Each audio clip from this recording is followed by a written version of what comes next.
चला तर आपण एक नवीन मॅथमॅटिक्सचं सेक्शन स्टार्ट करू. That is geometry. मी तुम्हाला ऑलरेडी सांगितलेलं आहे, जॉमेट्री आणि coordinate geometry are two different things. तर जॉमेट्रीला कोऑर्डिनेट जॉमेट्री सोबत मिक्स कधीच नाही करायचं. कोऑर्डिनेट जॉमेट्री नावावरून लक्षात घ्या, कोऑर्डिनेट्स अँड जॉमेट्री म्हणजे अल्जेब्रा आणि जॉमेट्रीचं मिक्सचर आहे. आपण distance फॉर्म्युल्यामध्ये x1, x2, y1, y2 लिहिलं होतं. म्हणजे आपण अल्जेब्रा यूज केला. आणि ऍक्च्युली शिकत काय होतो? Distance between two points. म्हणजे आपण जॉमेट्री शिकत होतो. म्हणजे जॉमेट्रीला अल्जेब्रिक मेथडने शिकण्यालाच आपण म्हणतो coordinate geometry. Coordinate geometry is a total different thing. आपल्याला 11-12 स्टँडर्डला परत जॉमेट्री आहे, पण ते कोऑर्डिनेट जॉमेट्री आहे. जे थेरम, प्रूफ हे जे बाकीचे जे पार्ट्स आहेत, हे तुमचे 10thलाच संपतात. बिलकुल. आता तुम्हाला सर्कल चॅप्टर 12 स्टँडर्ड पर्यंत आहे. म्हणजे आपण म्हणतो कधी संपतो तो चॅप्टर? खूप जणांच्या डोक्यात असतं, सर्कल म्हणलं की नकोच वाटतं. पण तो चॅप्टर 12 स्टँडर्ड पर्यंत आहे. पण 11वी-12वीला जेवढं जॉमेट्री आहे, ते कोऑर्डिनेट जॉमेट्री. तुमचं बेसिक जेवढं जॉमेट्री आहे, ते 10th मध्ये संपून जातं. आणि ह्याचा पुढे फक्त ॲप्लिकेशन आहे.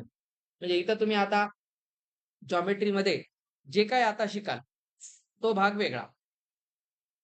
तर पहा, आपल्याला जॉमेट्रीमध्ये चॅप्टर्स आहेत ट्रायंगल्स, त्यानंतर आहे कोऑर्डिनेट जॉमेट्री, मग आहे इंट्रोडक्शन टू ट्रिग्नोमेट्री, मग आहे ॲप्लिकेशन्स ऑफ ट्रिग्नोमेट्री, त्याच्यानंतर आहे सर्कल्स, मग एरियाज रिलेटेड टू सर्कल्स, मग सरफेस एरिया अँड व्हॉल्यूम्स.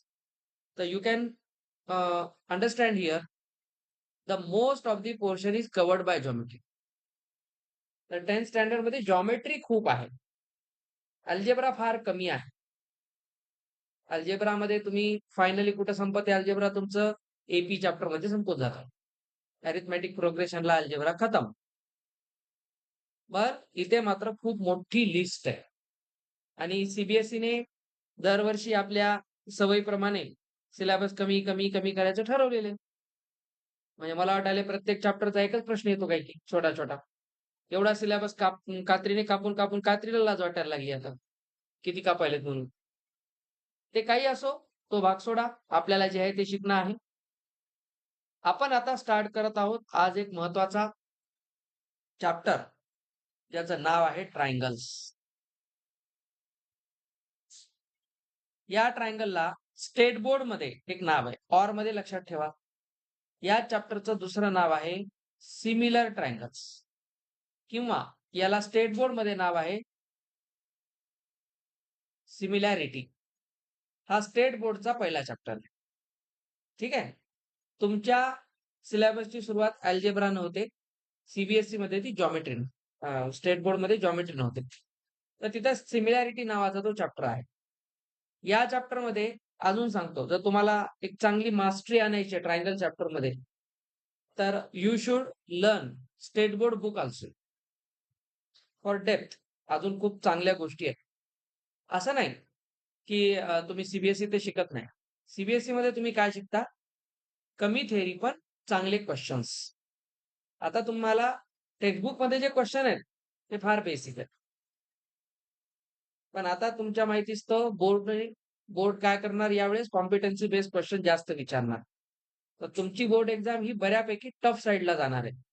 त्याच्यामुळे तुम्हाला खूप चांगल्या क्वेश्चन्सला फॉलो करता आलं पाहिजे. आपण ते सगळे घेतो, काळजी करू नका. तर याला ट्रायंगल्सला दुसरं नाव काय? सिमिलॅरिटी. कारण मेनली आपण 10th 9th स्टँडर्ड पर्यंत काय शिकलोय आपण? कॉन्ग्रन्स ऑफ ट्रायंगल्स. तिथे आपण कॉन्ग्रन्स शिकला होता. आता सिमिलॅरिटी शिकणार. त्याचं मी तुम्हाला पहिल्यांदा आपल्या सिलेबस नुसारच आपण आपला पहिला पार्ट असणार आहे सिमिलर फिगर्स. आता थेरी स्टार्ट झाली, डोंट वरी. आणि आता चॅप्टर ऑफिशियली सुरू झालेलं आहे. Similar figures. तर सगळ्यात आधी आपल्याला पाहायचे सिमिलॅरिटी काय असते. इथं सिमिलर फिगर्स आहे, सिमिलर ट्रायंगल्स नाही. म्हणजे ओव्हरऑल सिमिलर बद्दल बोलत आहोत आपण इथे. Similar triangles is restricted two triangles only. मग तिथे आपण फक्त ट्रायंगलच्याच प्रॉपर्टी पाहणार. सिमिलर सर्कल्स वेगळे, सिमिलर पॉलिगन्स वेगळे. तर तुम्ही जगातली कोणतीही एक फिगर घ्या, ती मग क्लोज्ड असो, ओपन असो. त्या फिगरला आपण काय करणार? सिमिलर म्हणून पाहणार आणि त्याच फिगरला कॉन्ग्रुएंट म्हणून पाहणार. तर तुम्हाला एक फरक सांगतो. समजा आपल्याकडे एक ट्रायंगल आहे. Let's say we have a triangle like this. आता या ट्रायंगलला मी काय केलं? एक्झॅक्टली कॉपी पेस्ट केलं. ठीक आहे? एक्झॅक्टली. आणि मी म्हटलं यांच्या साइड लेंथ एबीसी आहेत. तर क्लिअरली यांच्या पण साइड लेंथ एबीसीच असतील. पण या ट्रायंगलला समजा मी नाव दिलं MNP आणि याला नाव दिलं XYZ. तर आपण म्हणू शकतो या केसमध्ये triangle MNP is congruent to triangle XYZ. तर कॉन्ग्रुएंट म्हणण्यामागचा काय रूल आहे? कॉन्ग्रुएंटचा अर्थ असतो एकरूपता. मराठीत त्याला एकरूप म्हणतात. म्हणजे त्यांचं रूप एक्झॅक्टली सेम आहे. एक रूप. म्हणजे आता समजा हा ज्या कंपनीचा माऊस आहे, म्हटलं विचारायचं. ज्या कंपनीचा माऊस आहे, ज्या मॉडेल आहे ह्याचं, एक्झॅक्ट दुसरं मॉडेल असं असतं की नाही दुकानात? किंवा आपण एखादी गाडी घेतली, एक्झॅक्ट तशाच गाड्या असतात सगळ्या. स्क्रू सेम असतं त्याचं. तर त्या एकाच साच्यामध्ये बनवलेल्या असतात. तर त्याच्यामुळे आपण 2 एकसारख्या गाड्यांना काय म्हणणार? Similar vehicles. तर सिमिलर ऑब्जेक्ट असतात, कॉन्ग्रुएंट ऑब्जेक्ट असतात. कॉन्ग्रुएंट ऑब्जेक्ट या फक्त कॉन्ग्रुएंट फिगर्सच नाहीत. 2D, 3D और ND किती डायमेन्शन असू द्या. ते कॉन्ग्रुएंट असण्याचा अर्थ आहे त्यांना कंट्रोल-C, कंट्रोल-V केले. ते कॉपी पेस्ट केले. संपलं. त्यांना आपण म्हणतो कॉन्ग्रुएंट फिगर्स.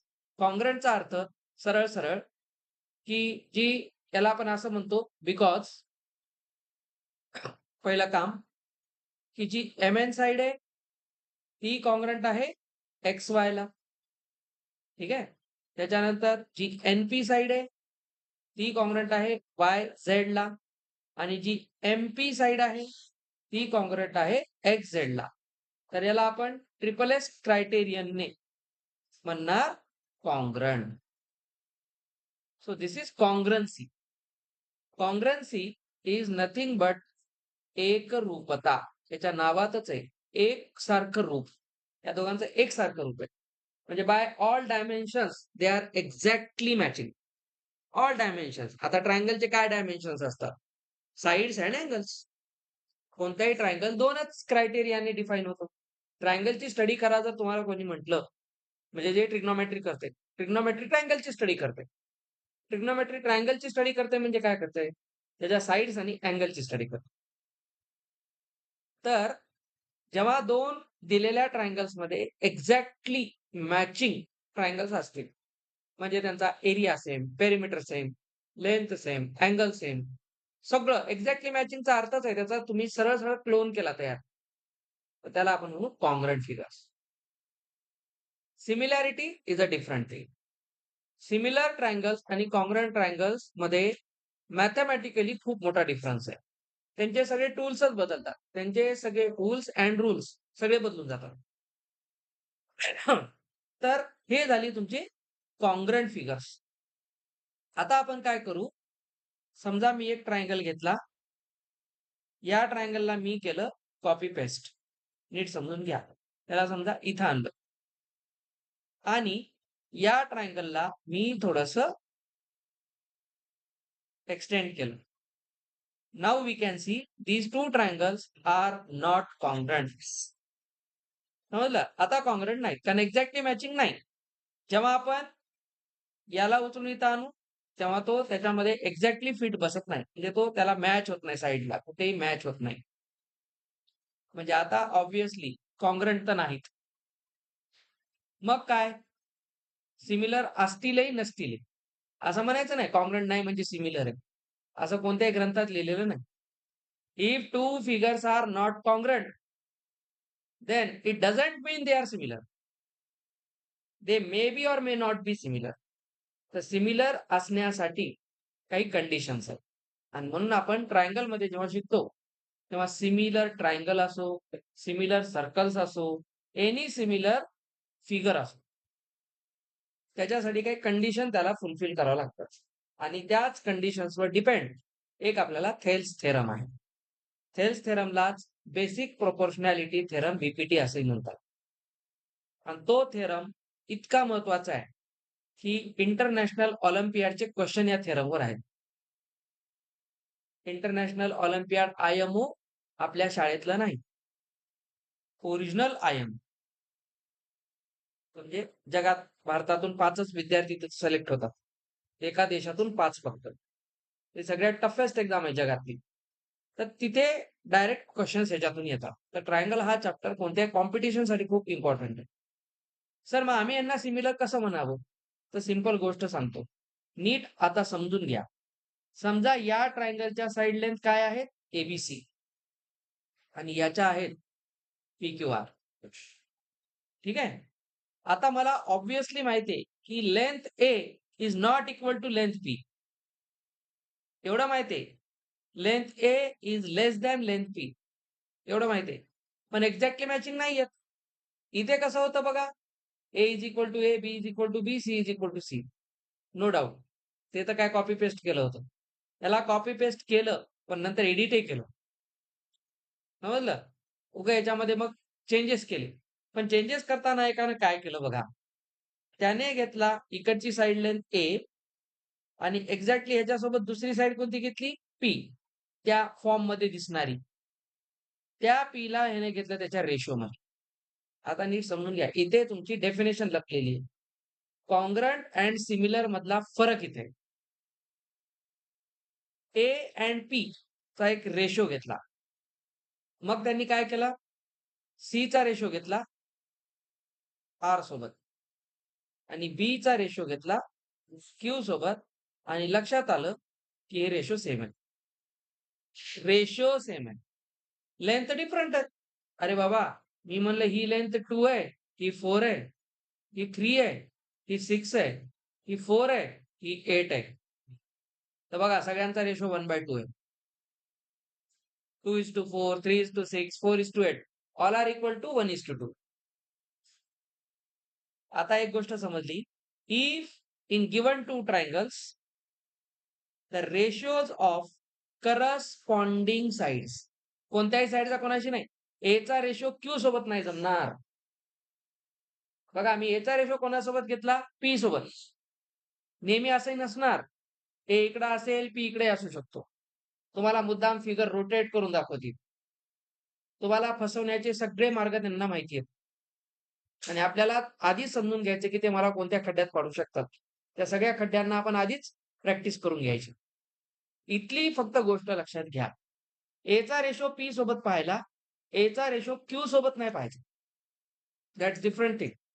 नाहीतर तुम्ही A आणि Q चा रेशो बघा 1:4 येतो. कारण ह्याची लेंथ 2 आहे आणि ह्याची 8 आहे. तर 2:8 चा रेशो 1:4 झाला. मग तुम्ही घेतला B चा रेशो R सोबत.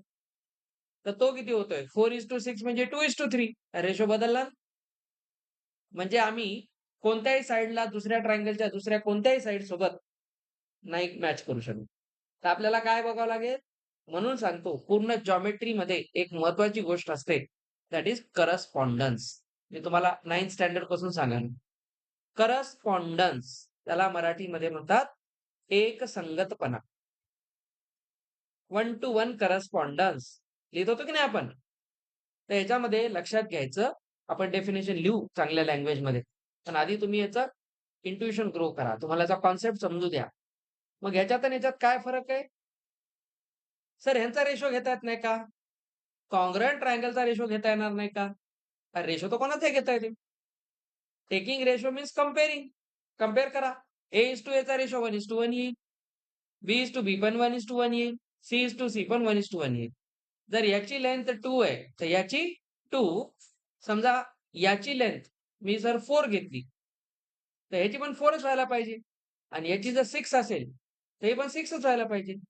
आता जर रेशो घेतला तर बघा 1:1, 1:1, 1:1.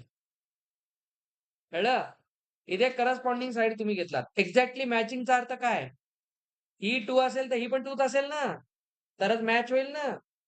तुम्ही जर या ट्रायंगलला घेतलं लेट्स से असं नाही, इथून घेऊ. हा ट्रायंगल जर घेतला मी दुसऱ्या कलरने आणि याला जर आणून ह्याच्यावर ठेवलं, बघा एक्झॅक्टली मॅचिंग. ओव्हरलॅपिंग करेक्ट आहे यांचं. ठीक आहे, यांचं ओव्हरलॅपिंग करेक्ट आहे. पण असं ओव्हरलॅपिंग यांचं होत नाही. म्हणून एखाद्या पेअर ऑफ ट्रायंगल्स मध्ये जर सिमिलॅरिटी चेक करायची असेल, तर पहिली कंडिशन आहे check the ratios of lengths of corresponding sides. नुसतं साइड्स नाही, करस्पॉन्डिंग साइड्स. सर मग अँगलचं काय करता? बिलकुल काळजी करू नका. समजा हा अँगल एक्स आहे. तुम्ही इमॅजिन करा हा अँगल एक्सच असेल की नाही. अँगलचा रेशो नसतो. हा सर हा 30 डिग्री आणि हा 60 डिग्री. अरे बाबा 30 असा आहे 60 असा आहे. तुम्ही सगळ्या शेप आणि जॉमेट्री चेंज करायला कसं आहे.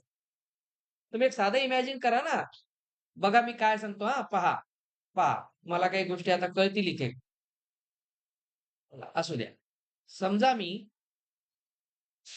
असं म्हटलं, की माझ्याकडे हा एक अँगल आहे. हा अँगल समजा एक्स आहे. आणि याच अँगलला मी केलं कॉपी. ठीक आहे. आणि समजा मी याला एक काम करतो.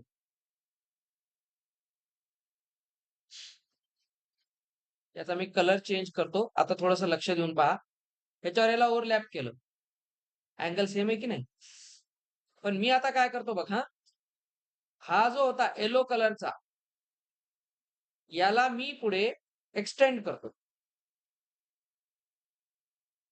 म्हणजे बघा, आपण याला लहानपणी काय म्हणलं होतं? Arms of angles.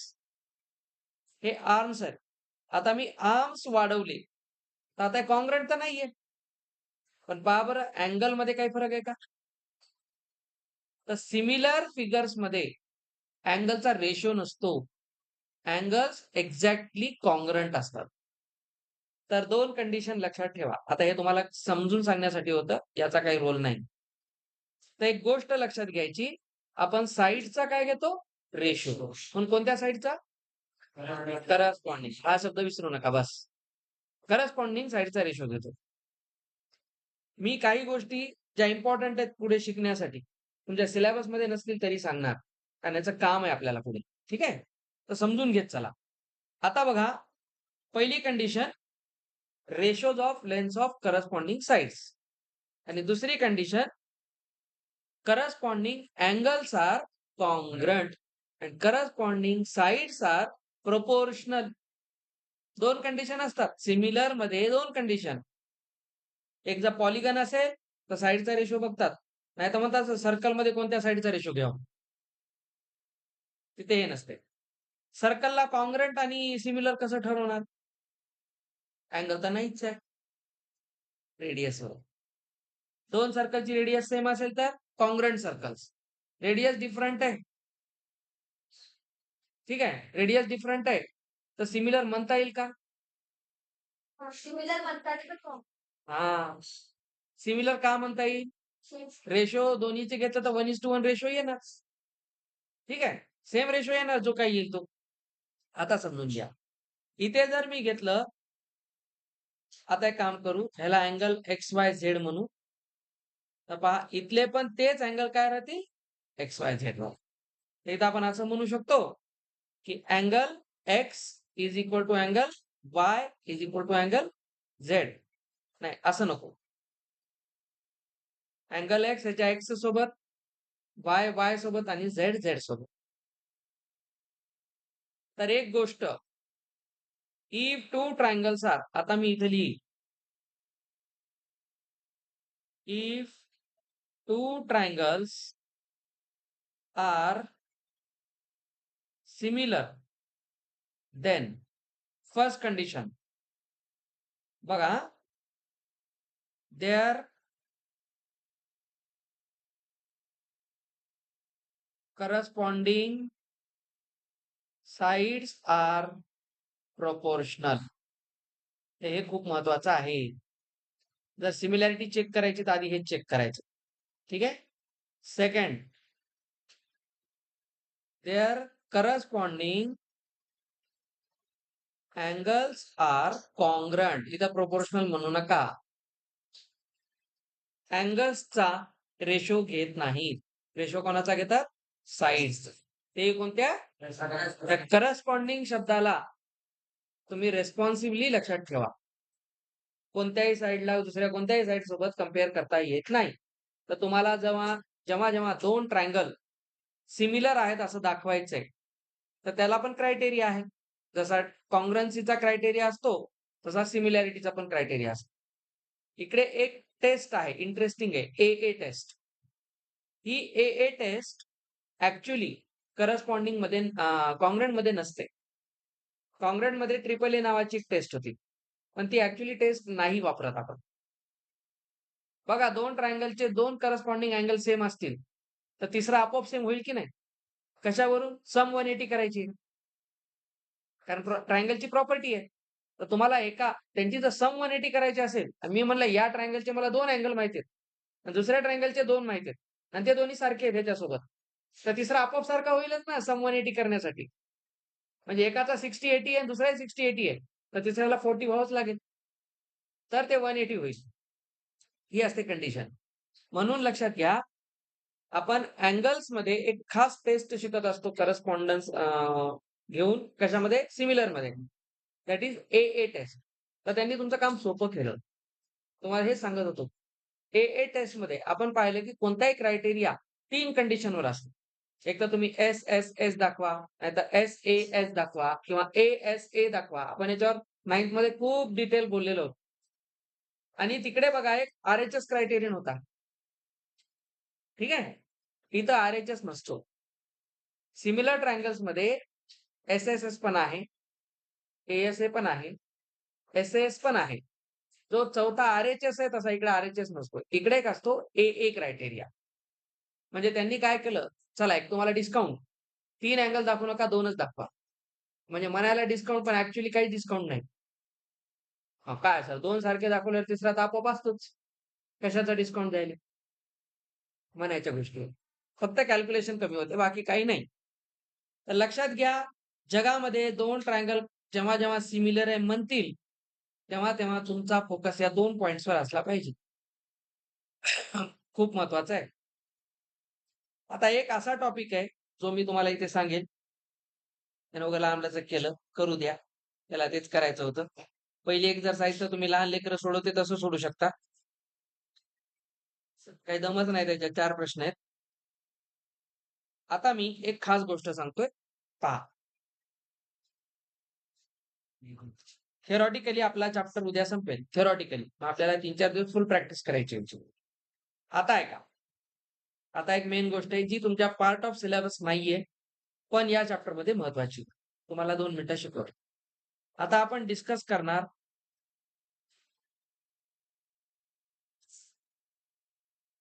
Area of triangles. हे काय करा, एरिया कुठे शिकायचा आपल्याला? एरिया शिकायचा नाही. आता 2 ट्रायंगलच्या एरियाचं रिलेशन शिकायचं. ते खूप इंटरेस्टिंग आहे. आता पहा मी काय करतो. मी हा एक ट्रायंगल घेतो. हा एक ट्रायंगल घेतो. या ट्रायंगलची मी बेस, आता एरिया काढण्यासाठी आम्हाला माहिती आहे ट्रायंगलमध्ये 2 गोष्टी लागतात. बेस आणि height. Half into base into height. हाच फॉर्म्युला आहे जगात. दुसरा हेरॉन्स फॉर्म्युला आहे नवीला शिकलेला. चला, मी याचा बेस आणि हाईट दोन्ही चेंज केल्या. दिसते? आता मी मेजरमेंट्स लिहिणार नाही, फक्त काही गोष्टी लिहीन, थोडंसं लक्ष द्या.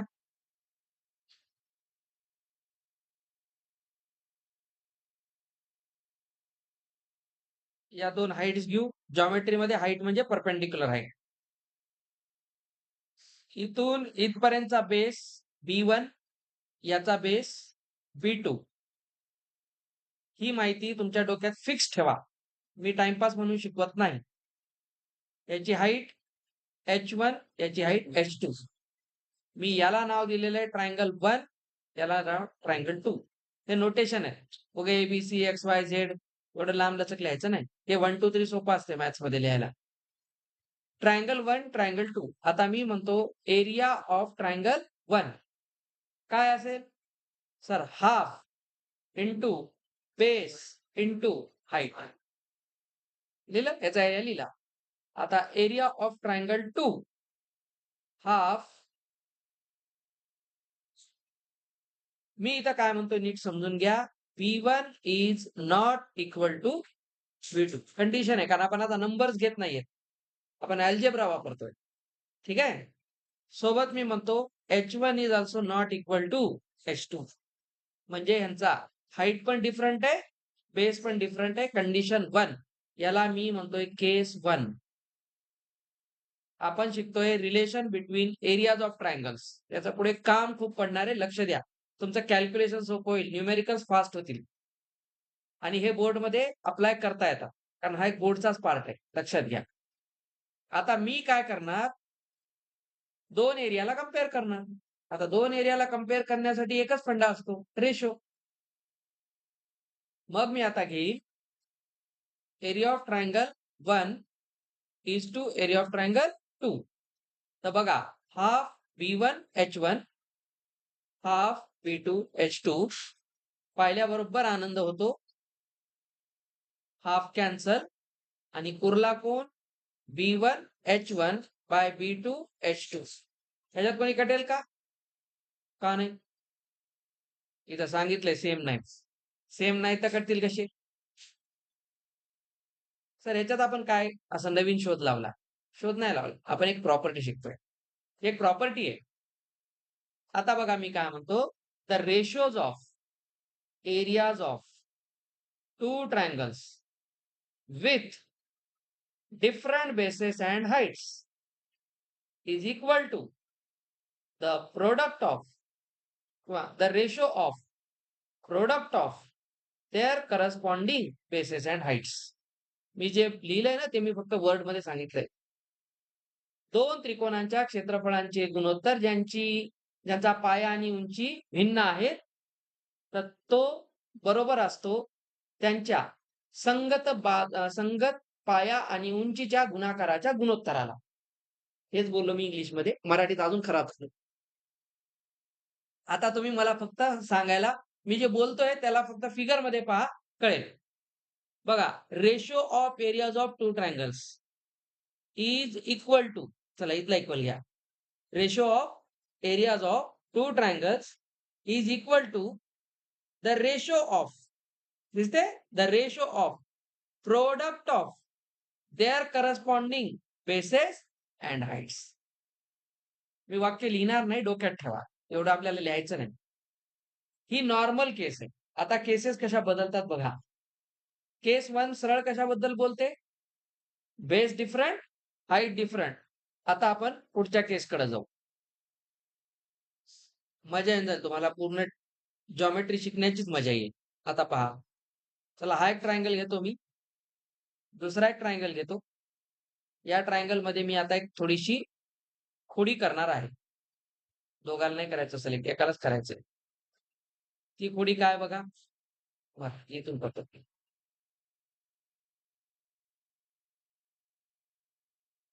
काय कळलं? Base same, height different. हा, फक्त पाहत चला. आता पहा, याची हाईट आणि याची हाईट. याचा बेस बी, मग याचाही बेस बी. आता B1 B2 लिहिण्यात काही मजा नाही, पण हाईट H1 H2 सांगा, ratio of areas of triangle काय असेल? सर हाफ हाफ तर कॅन्सलच होणार.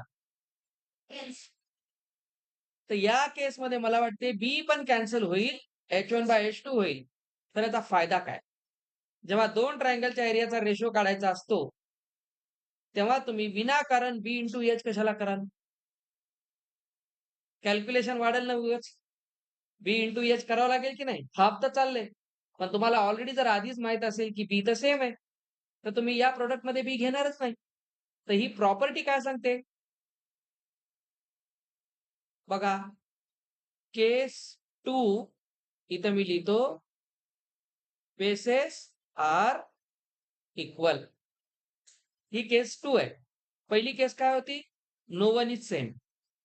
सेकंड मध्ये कोणाला सेम केलं, बेसला सेम केलं. चला स्टेटमेंट काय होईल, the ratio of areas of two triangles. Similar नाही, सिमिलर कडे गेलोच नाही आपण अजून. आपण एक जनरल शिकालो ट्रायंगल बद्दल. The ratio of areas of two triangles with equal bases is equal to the ratio of their corresponding heights. संपली केस 2. त्यात एक कॅल्क्युलेशन हीच काय झाली, विनाकारण बी मल्टिप्लाय करायचं काम नाही. तर डायरेक्ट तुम्हाला जर मी म्हणलं दोन ट्रायंगलचे बेस सेम आहेत, त्यांच्या हाईट्स 20 आणि 50 आहेत, तर त्यांच्या एरियाचा रेशो काय असेल? 2:5. बघा मनातल्या मनात केलं. बेस सेम आहे, कॅन्सल झाला. तुम्ही 20:50 केलं, 2:5 येते की नाही? कॅल्क्युलेशन मनात झालं. आधी हे माहित नव्हतं. नाहीतर लिहित असताल, हां sir, let's say its base is B, ह्याचा बेस बी. मग half into B into 20, half into B into 50. मग half of cancel, B cancel, 20:50. तेच करायचं होतं. सगळं लिहून कॅन्सल करत बसलो. प्रॉपर्टीचे हे फायदे असतात. ठीक आहे? आता ऑब्व्हियसली मला वाटतं तुम्हीच सांगाल केस 3 काय असेल? याला 4 केस आहेत बरं. पहिली केस काय होती? Base height different. दुसरी केस काय होती? Base same, height different. Obviously तिसरी केस? हां. आता इथं असेल heights are equal or same.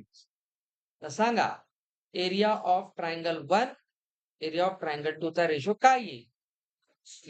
आता तर वाटते मला फिगरही काढायची गरज नाही.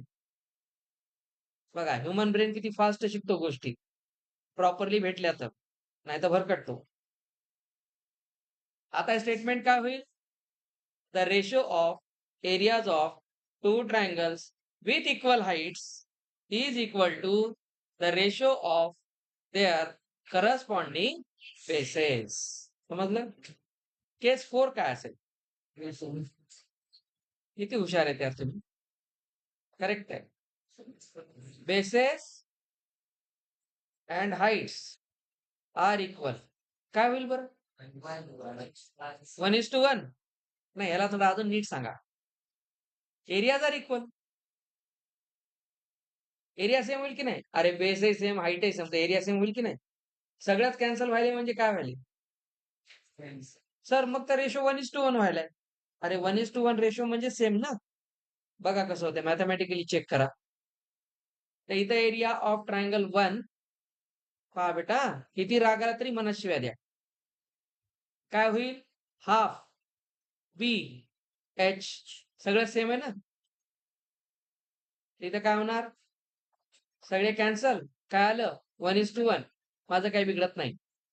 Area of triangle 1 is to area of triangle 2 is 1:1. Cross multiply करा. Area of triangle 1 is equal to area of triangle 2. याचा अर्थ काय? Areas R same. स्टेट बोर्डची पहिली एक्सरसाइज या 4 प्रॉपर्टीवर आहे. 10 क्वेश्चन आहेत. एक से बढ़कर एक क्वेश्चन आहे. तुम्हाला फक्त याचं नॉलेज पाहिजे.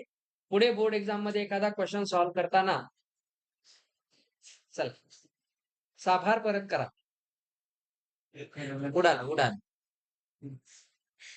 तुला चुकून ते मला मारायचं होतं. देऊन टाक, वापस देऊन टाक. फेकून दे.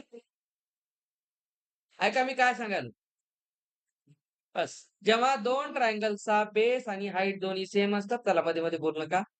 दोन ट्रायंगलची बेस आणि हाईट दोन्ही सेम असतात, त्यावेळेस त्यांचा एरिया सेम असतो. त्याच्यात काही नवीन सांगितलं का? खूप काही नवीन. आता कळत नाही. इंटरनॅशनल ऑलिम्पियाडचा प्रश्न सोडवताना हे कामाला येते. नाहीतर लोक डोकं खाजवत बसतात. काही उपयोग होत नाही. कधीच प्रश्न सॉल्व्ह होत नाही. थेअरी खूप स्ट्रॉंग पाहिजे. चलो. आता मी तुम्हाला ज्या सिमिलर ट्रायंगल्स बद्दल बोलत आहे, त्याच्यासाठी आम्ही 2 कंडिशन पाहिले. काय होत्या कंडिशन्स? या.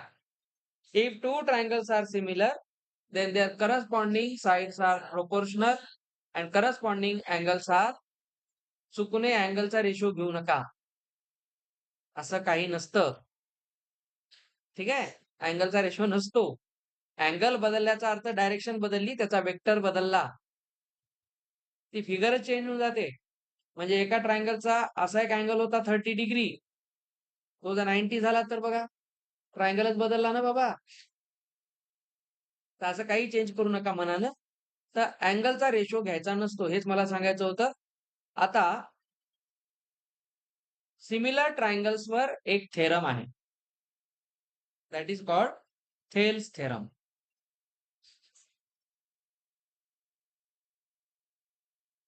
यालाच आपण म्हणतो बीपीटी, बेसिक प्रोपोर्शनॅलिटी थेरम. आता हा थेरम आपल्याला काय सांगतो पहा.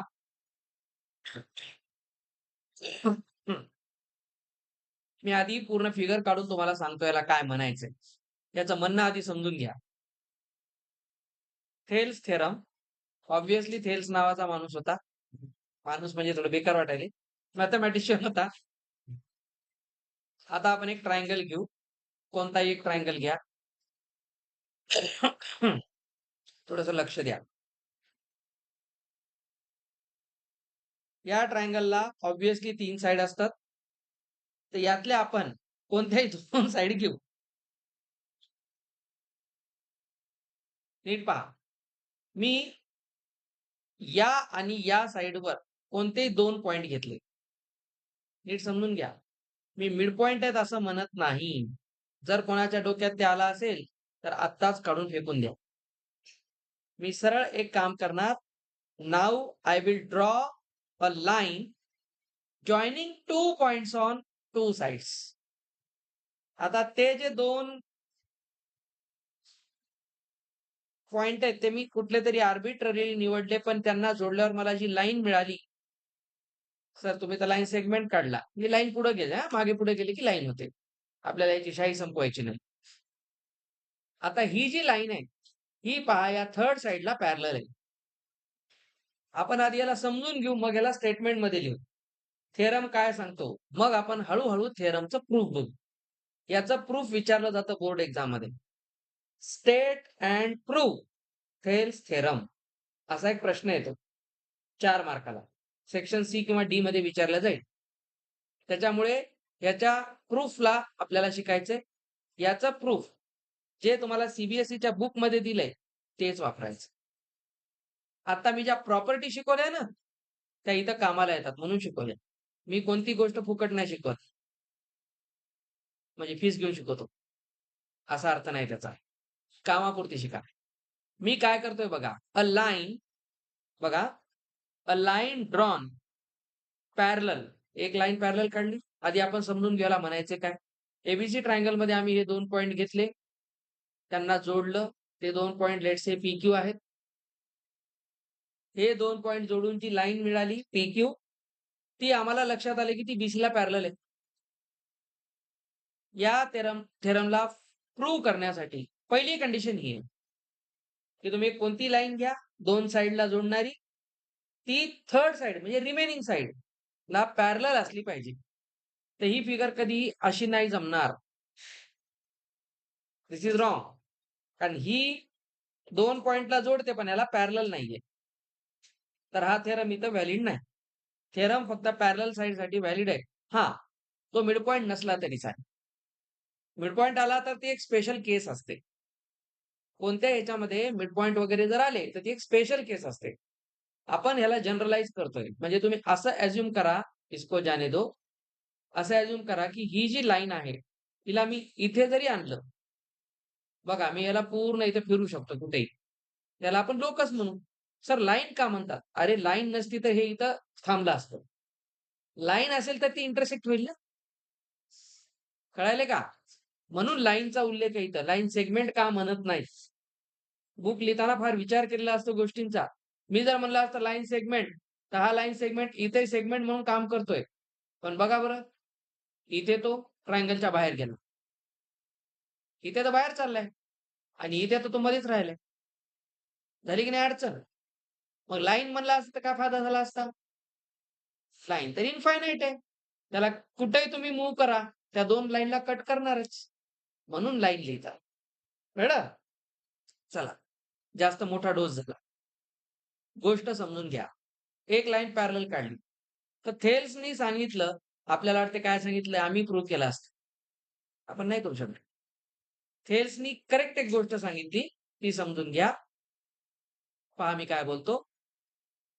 या लाईनला थर्ड साइड सोबत पॅरलल केल्यामुळे या 2 पॉइंटने काय केलं? AB आणि ACचे पार्ट्स केले. कळतं तुम्हाला? तर एक लेंथ कोण आहे? AP. म्हणजे आंध्र प्रदेशचा रेशिओ पंजाब सोबत घेतला. ठीक आहे. तर AP:PB हा रेशो आहे ना काढला. आता रेशोमध्ये बघा, ही लेंथ X, ही Y असेल. मिड पॉइंट असता तर दोघं सेम असते. X Xच असतं. आपण आर्बिट्ररीली घेत आहोत. काही पण असू द्या. चला XY ला सोडून द्या. AP आणि PBचा रेशो घेतला. मग त्यांनी काय केलं? AQ आणि QCचा रेशो घेतला. आणि ॲक्सिडेंटली लक्षात आलं, की हे दोन्ही सेम असतात. This is Thales theorem. हा थेरम काय सांगतो आता मी NCERTच्या पुस्तकातलं वर्ड बाय वर्ड वाचतो. थेरम 6.1 काय म्हणतो ऐका. If a line is drawn parallel to one side of a triangle. कळलं? वन साइड कोणाला? BC ला. Triangle to intersect the other two sides in distinct points. Distinct means different. P आणि Q वेगवेगळे आहेत. त्याला म्हणतात डिस्टिंक्ट. डिस्टिंक्ट आणि different. मग सर डिस्टिंक्टला डिफरंट शब्द का वापरत नाहीत? मॅथमॅटिक्समध्ये 2 वेगवेगळ्या गोष्टींना दाखवण्यासाठी डिस्टिंक्ट वर्ड असतो. मॅथ्समध्ये वापरतात स्पेशली. डिफरंट हा लँग्वेज मधला वर्ड आहे. डिस्टिंक्ट हा स्पेशल मॅथ्सचा वर्ड आहे. सायन्समध्ये यूज करतात. डिस्टिंक्ट सांगतं 2 वेगवेगळ्या वस्तू. ओके. परत ऐका. परत ऐका. If a line is drawn parallel to one side of a triangle to intersect the other two sides in distinct points, the other two sides are divided in the same ratio. बघा त्याच 2 साइडचं division झालं ना. AB आणि ACचं division झालं. कोणत्या रेशोत? AP:PB, AQ:QC and both ratios are same. पूर्ण Thales थेरमचा main word आहे same ratio. PPT हे सांगतं. त्याच्याने खूप अवघड प्रश्न सॉल्व्ह होतात. आता आपल्याला हे खूप सोपं वाटतं. आता कोणाला वाटते हे काय फार मोठी गोष्ट सांगितली का? मग थेल्सच्या आधी कोणी का नाही सांगितली? विचार केला. ग्रॅव्हिटीचा शोध ॲपल डोक्यावर पडल्यावर लागतो. तर तो न्यूटनलाच का लागला? त्याच्या आधी कोणाच्या डोक्यात ॲपल पडला नाही का? आपल्यासारखा ॲपल पडल्यावर विचार करते काय? फुकट भेटलं म्हणून खाते. एवढं डोकं लावते काय? ₹100 ला एक भेटते रे, फुकट भेटला का? गाड्यावर घ्यायला गेलं तर परवडते का? ते न्यूटन होतं. चांभार चौकशा. खालीच का पडलं, वर का गेलं नाही? त्याच्यावर आपल्या मागे लावलं G M1 M2/R². फुकट बसल्या त्या काहीतरी खोडसाळपणा. थेल्स थेरम आपल्याला हेच सांगतो. बघा, इफ अ लाईन म्हणून म्हणतो स्टेटमेंट जे असतात. आता एक महत्वाची गोष्ट. जॉमेट्रीच्या स्टेटमेंट्सला कसं लक्षात ठेवायचं? आता मी मागे तुम्हाला 4 केसेसचे स्टेटमेंट सांगितले. मी जर कोणतीही फिगर काढली नसती, डायरेक्ट स्टेटमेंट लिहिले असते आणि म्हणलं असं पाठ करा. तुम्ही ते माळ जपल्यासारखं पाठ केलं असतं. अंडरस्टँडिंग नाही, त्याला पोपटपंची म्हणतात. आता ह्याचं स्टेटमेंट बनवा. A line drawn parallel to the third side or one of the sides of a triangle which is intersecting other two sides in two distinct points divides those two sides in same ratio. आता अंडरस्टँडिंगने आपण statement बोललो. परीक्षेमध्ये तुम्ही अशाला असं statement लिहा असं नाही. मी आता जसं ऍडजस्ट करून लिहिलं, बोललो तसंही लिहिता येते. अर्थ नाही बदलला पाहिजे. चला आता कॉन्व्हर्स काय होईल? The lines are parallel. Correct. ठीक आहे. याचा आपल्याला कॉन्व्हर्स पाहायचा आहे. उलटा. त्याला आपण मराठीमध्ये म्हणतो व्यत्यास. एखाद्या थेरमचा रिव्हर्स थेरम जो असतो त्याला म्हणतात त्याचा व्यत्यास. व्यत्यास म्हणजे त्याला उलट दिशेने बोलणं. तेच वाक्य सांगायचंय. पण आपण त्याला काय करतो जसं सब्जेक्ट आणि प्रेडिकेट असतात बघा ग्रामरमध्ये. तर तुम्ही त्या दोघांना चेंज केलं. प्रेडिकेटला सब्जेक्ट केलं, सब्जेक्टला प्रेडिकेट केलं. एक प्रकार तो व्यत्यास झाला. ठीक आहे. मला तेवढं इंग्लिश येत नाही. माझं एम इंग्लिश आहे. आता बघा AP:PB is equal to AQ:QC. हा मेन स्टेटमेंट आहे. आता मी जी फिगर काढली, ती खूप शहाण्या लेकरासारखी आहे. तुम्हाला एक्झाममध्ये कसं येईल? हां, बोला.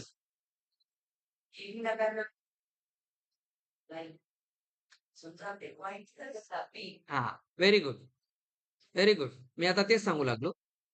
आडव्या-तिडव्या केसेस सुरू होतात. आता जर एखाद्याने तुम्हाला असा ट्रायंगल दिला आणि तुम्हाला म्हणलं असं काढणं. काही प्रॉब्लेम नाही. हा रेशिओ याला सेम करायचा. एवढंच बघायचं. मी आता हेच सांगत आहे. मी तुम्हाला हेच सांगणार होतो, की ही फार लहान लेकरासारखी स्टँडर्ड फिगर आहे. तुम्हाला जर कधी लहानपणी कोणी विचारलं, आताही बघा, मी जर तुम्हाला म्हणलं, "चला एक राइट अँगल ट्रायंगल काढा तुमच्या वहीमध्ये." तर तुमच्या वह्या न पाहता मी सांगतो तुम्ही सगळेजण असा राइट अँगल ट्रायंगल काढणार. कळलं का? कारण आपण लहानपणापासून राइट अँगल ट्रायंगल असंच पाहायला शिकलो. मी जर तुम्हाला म्हणलं, हा एक राइट अँगल ट्रायंगल आहे. कधी पाहिला का असा राइट अँगल ट्रायंगल? आहे. लक्षात घ्या. त्याला साचेबद्धपणा म्हणतात मॅथ्समध्ये. हे आम्ही टीचर ट्रेनिंगमध्ये सांगतो सायकॉलॉजीमध्ये. तुम्हाला एक राइट अँगल ट्रायंगल काढा म्हणले, की सगळेजण मी वर काढला ना तसंच काढतात.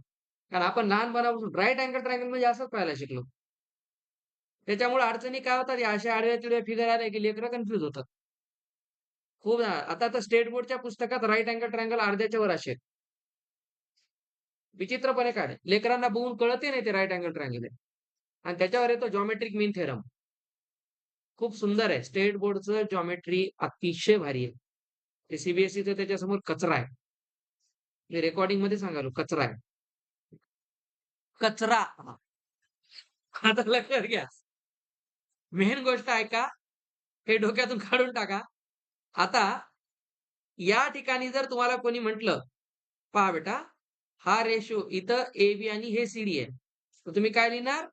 A:B equals C:2. पण हे केव्हा पॉसिबल आहे?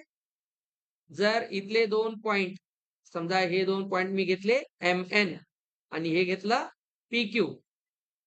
कंडिशन आहे पण हां. If MN is parallel to PQ, then this is true. हा थेल्स थेरम आहे. कधी-कधी तुम्हाला असे पण एक ट्रायंगल येतील. थोडं पाहत जा मी काय करतोय.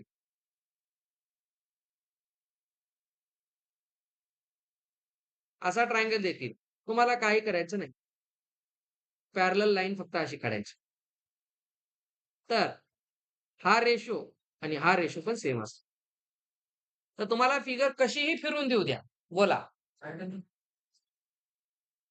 Very good question. ते लय भारी पोरगं आहे. चला, एक राइट अँगल ट्रायंगल घेऊ आपण आणि त्याचं उत्तर मला तूच देशील. मी पण तुझा गुरु आहे. मला सांग, इथे पॅरलल लाईन काढता येणार नाही का? ठीक आहे? लेंथ आहे रे. मी लेंथला बघतोय. आता हा रेशो आणि हा रेशो सेम असेल. कसंही फिरव. कसंही फिरव. समजलं? मी जे तुम्हाला बोललो, बघा मी पण तोच राइट अँगल ट्रायंगल काढला जो लहानपणापासून पाहिला. ते तुला कळायसाठी काढला. आता जर मी असा राइट अँगल ट्रायंगल काढला, काय प्रॉब्लेम आहे? मी असं पॅरलल काढतो. तर हे 2 ratio same. Thales theorem is universal. It is applicable to any triangle. It is conditional statement. If then आहे. If then आहे. If असेल तर then करेक्ट आहे. आता पहा, याचं जे प्रूफ आहे, ते आपण थोडंसं नंतर पाहू. प्रूफ डोक्याच्या वर जाईल. प्रूफला आपल्याला सेपरेटली मी आता सांगितलेल्या गोष्टी लक्षात ठेवायच्या. कोणत्या-कोणत्या? प्रॉपर्टीज ऑफ ट्रायंगल्स आल्या. Different base, same height, all same. हे माहीत पाहिजे. स्टेट बोर्डने याला प्रॉपरली लिहिलेला आहे हा चॅप्टर. स्टेप बाय स्टेप त्यांनी गोष्टी दिलेल्या आहेत. एक जॉमेट्रिक मीन पण असतो. त्याच्यावर एक सेपरेट एक्सरसाइज आहे स्टेट बोर्डला. तर ट्रायंगल चॅप्टर नीट शिकायचा ना, तर खरंच स्टेट बोर्डचं पुस्तक. मी तुमचे क्वेशन करून देईन. एक प्रॅक्टिस म्हणून. कधी-कधी सी काय करतात, त्या बेसवर क्वेशन टाकतात बोर्डमध्ये. थिअरीत नसतं पण परीक्षेत विचारतात. जाती बदमाशपणा आहे. काही अडचण नाही. आपण सगळी तयारी करून जायचं. या चॅप्टरमध्ये 10th स्टँडर्डला जे पॉसिबल आहे, ते मी तुम्हाला सगळं शिकवणार आहे. त्याच्या बाहेर येत नाही. आता माझा एक तुम्हाला साधा प्रश्न असेल. बरं, पुढे जायच्या आधी हां, ऐका बेटा ऐका. मी आता एक 2-3 गोष्टी सांगतोय. या थेरमला आता मी पुढच्या 5 मिनिटात जे सांगायलो, त्याच्यामध्ये एक इंटरेस्टिंग फॅक्ट लपलेलं आहे आणि ते खूप मस्त आहे. थेरम काय होता?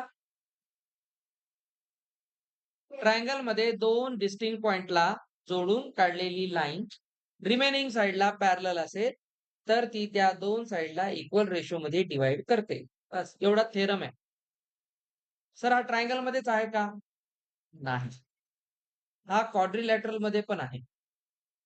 म्हणून तुम्हाला सांगायला. तर याला आपण म्हणूया कोरोलरीज.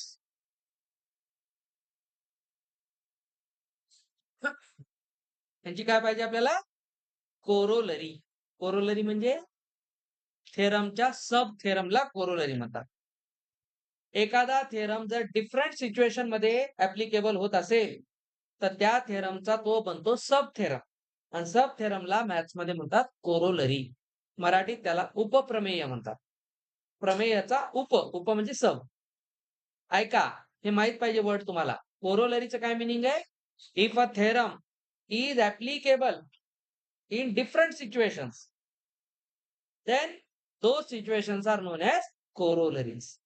त्याला उपप्रमेय म्हणतात, सब थेरम म्हणतात. मी आता एक काढतो ट्रॅपेझियम. कुणाकुणाला माहिती आहे?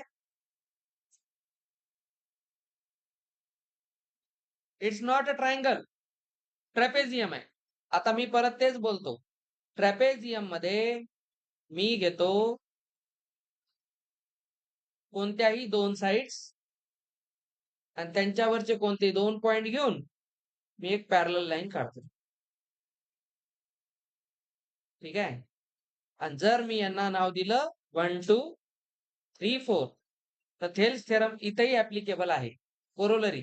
तर हा सांगतो 1:2 इज इक्वल टू 3:4. पण केव्हा? जर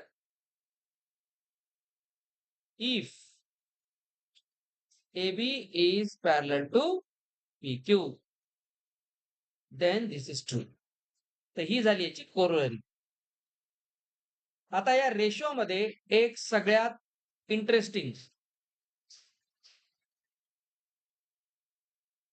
अँगल बायसेक्टर थेरम. आता ऍक्च्युली हा थेरम नाहीये, इट्स अ प्रॉपर्टी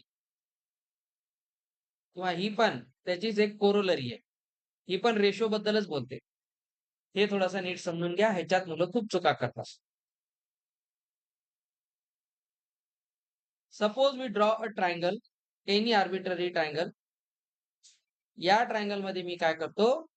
एक अँगल घेतो कोणताही.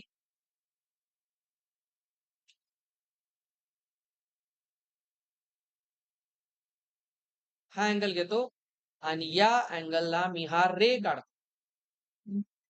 नीट पहा.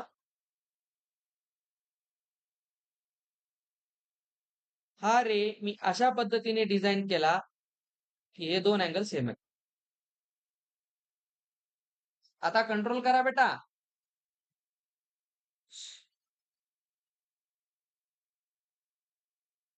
नीट पहा. मी काढला रे एडी. तो BC ला इंटरसेक्ट करतोय पॉइंट डी मध्ये आणि तो अँगल बायसेक्टर आहे. थेरमचं नावच आहे अँगल बायसेक्टर. तो दिसला तर पाहिजे. तर बघा, मी इथं लिहितो रे एडी बायसेक्ट्स अँगल PAC. याला तो बायसेक्ट करतो. तर थेल्स थेरम इथे एक्सटेंड करण्यात आला. तेव्हा अजून एक मॅथमॅटिक्स मध्ये काय सापडलं पहा. मी काय लिहितो फक्त बघा. AB is to AC is equal to BD is to DC. This is called angle bisector property. त्याच्याने एकसे बढ़कर एक क्वेश्चन सॉल्व्ह होतात. मला गॅरंटी आहे तुम्ही हे कुठे ऐकलेही नाही. ते फक्त आपल्याकडे ऐकतायत. समजून घ्या काय सांगते ही प्रॉपर्टी. अँगल बायसेक्टर काय सांगतो, की एखाद्या अँगलचा जर बायसेक्टर काढला, तर त्या बायसेक्टरमुळे ज्या साइडचे 2 पार्ट होतात, त्यांचा रेशो त्या ट्रायंगलच्या रिमेनिंग 2 साइडच्या रेशोला इक्वल असतो. इंटरेस्टिंग आहे. आता याच्यात मुलं चूक करतात आहे. कोणाकोणाला 9th स्टँडर्डला मी शिकवलेलं कॉम्पोनेंडू, डिव्हिडेंडू आठवतील? गरज नाही, पण माहीत पाहिजे. मध्ये कॉम्पोनेंडू, डिव्हिडेंडू नाव नाहीये. त्यांनी कॉम्पोनेंडू, डिव्हिडेंडूला +1 ने दाखवतात. मी तुम्हाला दाखवेल तुमच्या बुकमध्ये कसं दिलं. पण आधी तुम्ही समजून घ्या. बरं तुम्हाला आठवतंय मी एक सांगितलं होतं. 2 रेशो जर सेम असतील, तर त्यांचे इन्व्हर्टेंडू सेम असतात, अल्टरनेंडू सेम असतात. ते सगळं सांगितलं होतं तुम्हाला. जर मी AB:AC ला रिव्हर्स केलं, AC:AB केलं, तर ह्याला रिव्हर्स करून टाका. DC:BD ते सेम होईल. मी जर रेशो घेतला AB:BD तर दुसरा रेशो काय होईल? AC:DC. कारण हे प्रॉपर्टी ऑफ रेशोज आहेत. आता बघा, मी हा रेशो असा लिहिला. असाच लिहायचा असतो का? येस. इथे काळजी घ्यावी लागते. बघा मी पहिल्यांदा कोणता रेशो लिहिला? AB:AC. नीट पहा. मग मी काय लिहिलं? BD:DC. मी याला AB:AC लिहिल्यानंतर DC:DB का नाही लिहिली? मी सुरुवात कुठून केली? बी पासून. असं का झालं माहितीये? ही एक काळजी घ्यायला शिका. ही काळजी खूप महत्वाची आहे. पहिला रेशो कोणता घेतला पाहायचं. तर AB कुठे संपतो? Bला. तर दुसरा रेशो तिथून सुरू करायचा. तर तुमचा आन्सर करेक्ट येईल. बघा मी परत सांगायलो, ज्यांनी ऐकलं नसेल त्यांनी ऐका. याच्यानंतर मरेपर्यंत सांगणार नाही. पहिला रेशो कोणता लिहिला? AB. तो ज्या पॉइंटला संपतो. दुसरा रेशो त्या पॉइंटने सुरू करा. BD:DC. मी जर पहिल्यांदा AB घेतलं आणि दुसऱ्या रेशोमध्ये CD घेतलं तर रॉंग. सांगा आता मी लिहितो, तुम्ही विचार करून आन्सर द्या. AC:AB ला काय म्हणू?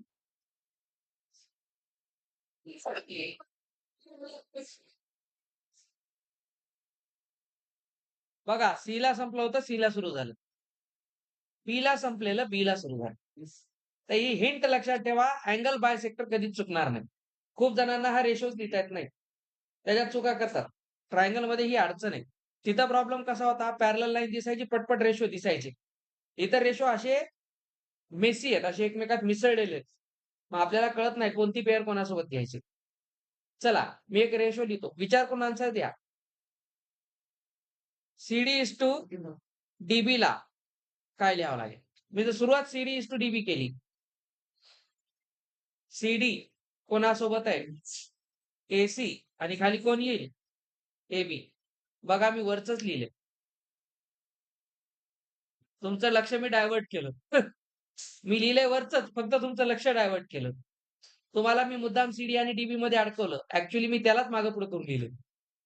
तर एवढं कन्फ्यूज होऊ नका. तुम्हाला जर ट्रायंगलमध्ये कधीही अँगल बायसेक्टर प्रॉपर्टी लावायची असेल, तर तुम्हाला बेस्ट आयडिया सांगतो कुठून सुरू करायचं. नेहमी व्हर्टेक्स पासून सुरू करायचं. व्हर्टेक्स पासून तुम्ही पहिली साइड जी घेता, ती लक्षात ठेवायची. दुसरा रेशो त्याच्या एंड पासून सुरू करायचा. बस तुमचा रेशो कधीच चुकणार नाही. नाहीतर नेहमी आन्सर चुकीचे येणार. तुम्हाला वाटणार मी सॉल्व्ह केलं. आन्सर काही ना काही येणार, रिअल नंबर. पण ते रॉंग आन्सर आहे. कारण तो रेशो कधीच तसा येत नाही. त्याला म्हणतात अँगल बायसेक्टर प्रॉपर्टी. तुमच्या बुकमध्ये ती सरळ-सरळ नाहीये, क्वेशनमध्ये यूज झालीये. एन-सी-ई-आर-टी असं करते. थिअरी शिकवत नाही, क्वेशनमध्ये विचारतात. म्हणून मी तुम्हाला एक गोष्टी सांगायलो. चला कळलं इथपर्यंत? उद्या मी तुम्हाला थेल्स थेरमचा प्रूफ सांगेल आणि आपण याचा एक्सरसाइज स्टार्ट करू. आज मी तुम्हाला 6.1 आणि 2 सांगितलं. 6.3 साठी आपल्याला क्रायटेरिया शिकायचा आहे. क्रायटेरिया शिकायचा आहे आणि याचे काही प्रॉब्लेम्स आहेत. चांगले-चांगले पुढे प्रश्न आहेत, नो प्रॉब्लेम. तर माझ्या आत्ताच्या ऑब्झर्वेशननुसार हा चॅप्टर तुमचा 50% कमी केलाय. 50% कमी केलाय. असो.